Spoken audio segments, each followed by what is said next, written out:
On February 6, 2014, 5 Finnish divers gathered at Plura Cave for what would become a fatal expedition. Clad in waterproof dry suits and diving gear, they cut a hole in the ice and ventured into the water. Patrik Gronqvist led the way, accompanied by his friend Jari Huotarinen, who was attempting to traverse for the first time. Initially, equipment malfunctions seemed to be the culprit. However, documents released later and revealed multiple factors likely contributed to the tragedy.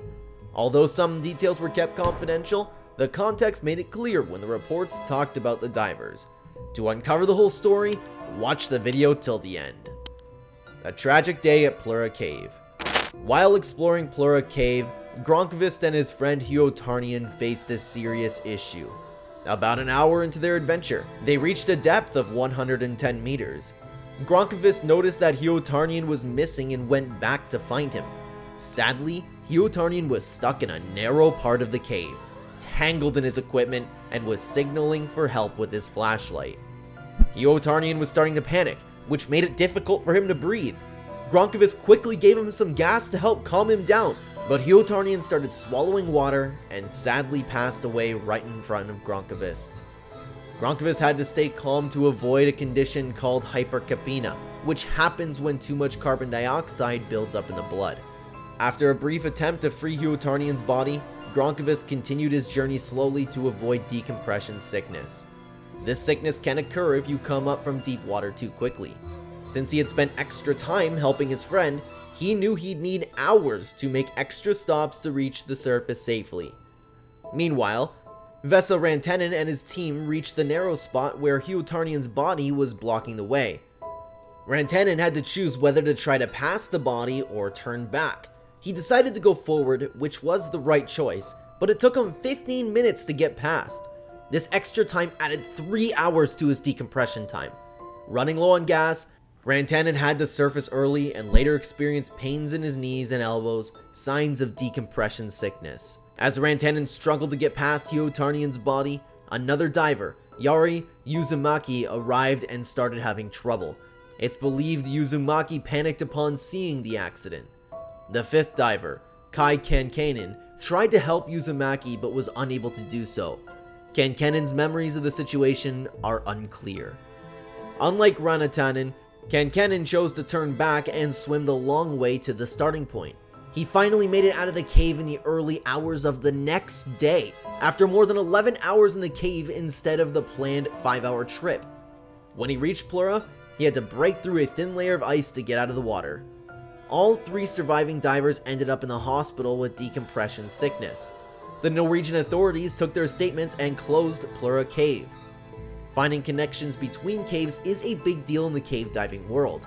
Gronqvist, who had previously explored the Plura Caves with 𝗔𝗕𝗢𝗨𝗧 and Sami Pakarinen, was very involved in the sport. Pakarinen, known for his experience and sense of humor, was teaching a diving course in Mexico when he got the news. Seeing missed calls and messages on his phone, he immediately knew something was wrong. Pakarinen spoke with the survivors while walking around his hotel. He had trained and befriended the victims and wasn't sure what he could do. Eventually, he received a call from British cave diver Rick Stanton, known for his rescue work. Stanton felt he might be needed to recover the bodies from Plura Cave, having done similar work there before. When Stanton and his team arrived, they found that freeing Huotarinen's body from 𝗔𝗕𝗢𝗨𝗧 was more complicated than expected. The body was blocking access to Uusumaki, and receiving the body would require many dives in deep, cold water. Stanton and his team decided it was too risky to try.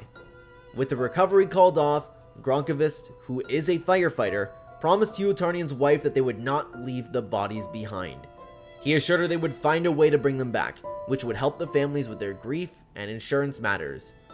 Gronqvist soon found that his friends also wanted to help. Everyone was waiting for updates and hoping for a solution. A plan to recover the bodies. After the tragic accident at Plura Cave, all 3 surviving divers, along with Pakarinen, were determined to bring the bodies back. Pakarinen felt strongly that leaving the bodies in the cave was like abandoning people after a car crash. It's a code that no one is left behind, he said. You always do your best to bring your friends back, no matter where they are. They knew if they didn't succeed, part of Northern Europe's biggest cave system might stay closed forever. However, they had to keep their plan a secret because asking the Norwegian police for permission might lead to a refusal. Pakarinen and his team had an advantage. They had already explored the Plura Caves and felt confident they could reach the bodies, free Huotarinen's body, and guide both bodies to the surface. It's a very challenging job, but we know the cave really well, Pakarinen said. However, knowing the victims made their task more emotional. They worried about how they might feel when they reached the site of the accident and had to handle their friends' bodies. To avoid mistakes, they tried to manage their emotions before starting the recovery so they could focus on the task. A new documentary, Diving into the Unknown, shows the team's intense focus. It doesn't show them breaking down in tears, but instead shows them discussing how to carefully move the bodies and preserve them until the police can retrieve them. On March 22nd, 2014, a team of 27 people, 7 Finns and 10 Norwegians, arrived at Plura. 2 support teams worked in the shallower parts of the cave while Gronqvist, Pakarinen, and 𝗔𝗕𝗢𝗨 prepared to reach the deepest part of the cave to bring up the bodies. 𝗔𝗕𝗢𝗨𝗧, still recovering from a spinal injury caused by decompression sickness, managed things on the surface. The team took no chances this time. They started by bringing more than a ton of gear into the cave, hauling it up a cable to the mountain. They spent a day setting up the equipment for the recovery. They placed 50 gas cylinders along the route and set up an underwater habitat on the Plura side. This habitat was a small air-filled space where divers could take breaks, remove their masks, and even eat. If they couldn't move Huotarinen's body, this habitat could be a lifesaver. On March 24th, the divers started the recovery operation, entering the cold water of Plura again. Underwater camera operators joined them. However, after going down about 85 meters, 𝗔𝗕𝗢𝗨𝗧 decided to turn back. He felt upset and wasn't in the right mindset for the job. So, Pakarinen and Gronqvist continued alone. The film footage shows the sharp cave walls, the clinking of their gas cylinders, and the occasional whirl of underwater scooters.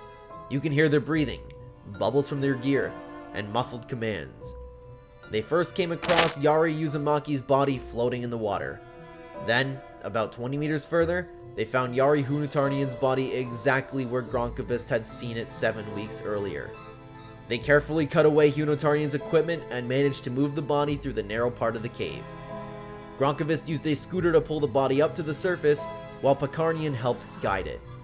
When Gronqvist surfaced in Steinafluget, 𝗔𝗕𝗢𝗨𝗧 was there to greet him. "I've been thinking about this every single night since I walked out of here," Gronqvist said. He reflected on how things might have gone differently if they had practiced more. The film, Diving into the Unknown, shows the divers' determination and calm. Director Ron Reinisch notes that Finns are known for their toughness, and this film highlights their ability to handle tough situations. The Finnish phrase 𝗕kaveri ei 𝗔𝗕𝗢, meaning never leave a friend behind, reflects the spirit of helping friends, even in dangerous situations. The next day, Gronqvist and Pakarinen went back to recover Jari Uusumaki's body with the help of diver Jani Santala. This recovery was even harder.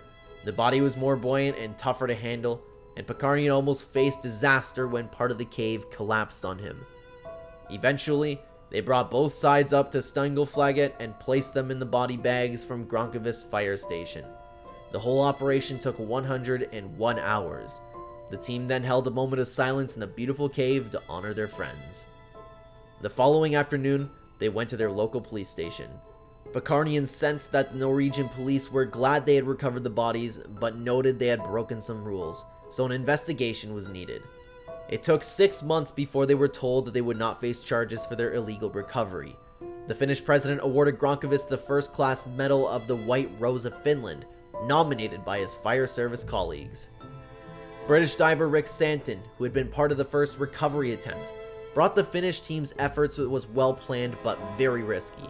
He remains troubled by the incident, believing that with proper training and planning, such accidents should not happen. Despite everything, Gronqvist, 𝗔𝗕𝗢𝗨𝗧, 𝗔𝗕𝗎𝗢𝗀, and Pakarinen continued to enjoy the sport. Director Juan Rina explains that diving is not just about thrill-seeking. For many, it's a calling, and it's easy to judge from the outside if you haven't experienced it yourself. The film aims to help viewers understand why people take on such risks. The Plura Caves are now open again. While no one has attempted the traverse, the Sami Pakarinian believes it's only a matter of time. There are still many questions about where the cave goes and where the water comes from, he says, and I'm not afraid of the cave. If you found this story insightful, please like, subscribe, and hit that notification bell to stay updated with more content like this.